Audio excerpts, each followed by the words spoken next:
And so it begins. After the enormous success of the first season, how do you top it?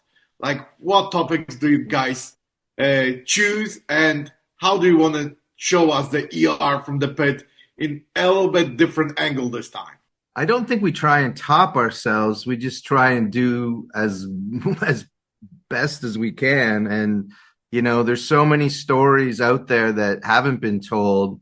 You know, the emergency department is every single moment somebody comes in with a new story. So you never run out of stories, which is one of the beautiful things about the ER. I don't know. I think there's a danger of trying to be bigger and badder and greater than your last season. And I think that's a mistake. I think it breeds a little bit of artifice. And I think what's made the show successful is we try to be very truthful and honest and authentic with our storytelling without trying to bolster everything or make it bigger than it is in reality. And just by showing, I think the real stories that happen in the emergency department are so amazing that you don't have to do anything to make them bigger or more sensational. Because looking at the show, I'm actually feeling like a intern that is going behind the surgeons and everyone and experiencing what's going on over there.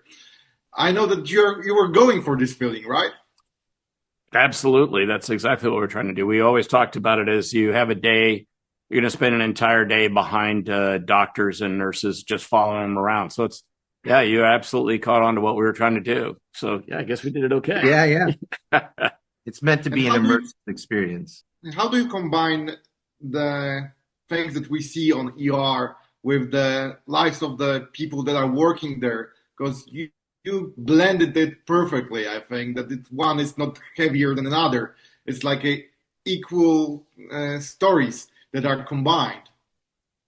I think the benefit of the concept of the show helps with that because we never go home with our doctors. We're only in the hospital, which is basically the way most people, unless you work there, that's how most people experience the emergency department. They go there, they don't really know anyone, but by paying attention and just hearing the little pieces that are given out throughout the day, you can sort of start to piece together what these people's lives are. And that's sort of what the audience is forced to do as well. We don't have anyone come in and have a huge big speech about what their day was or what they ate for dinner last night. You have to take these little pieces and clues and put them together to figure out who these characters are.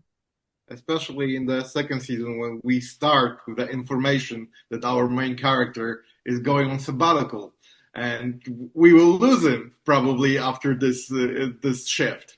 Exactly. And so what does that mean to everyone who works there? And what does that mean to Robbie? And is he really going to go away for 3 months? And guys, you have enormous CV of production that you were working on. And I want to have your honest answer.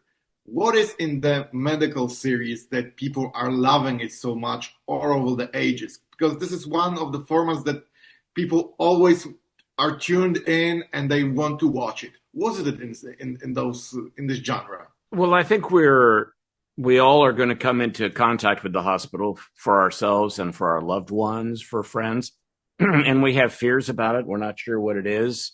And so it allows us to kind of confront some of those fears and to go through the experiences that we all think we're going to or know that we're going to have at some point. So I think it's a human curiosity. You know, we still tell stories, narrative stories in the same way that we used to tell stories around the campfire. I know it's a little bit of a cliche, but we want to experience it. We want to say, like, what would that be? How would I react in that situation? And so it's a way of taking what we're all really frightened of and concerned about and getting an opportunity to sort of experience it in a way that might help us in the future when we're in those same situations. I just think that's very attractive to audiences. But isn't it like this that by watching of this series, we think like there are people that have worse than us. I have nothing to be afraid going on ER. Yeah, there, but for the grace of God go I. Yeah, it could be worse.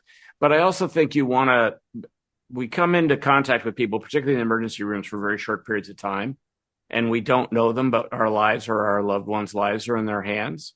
And it's reassuring to see that they're human beings and that they're competent and that they are trying, even if they make mistakes. I think that all helps humanize the people that we come in contact with when we're in hospitals.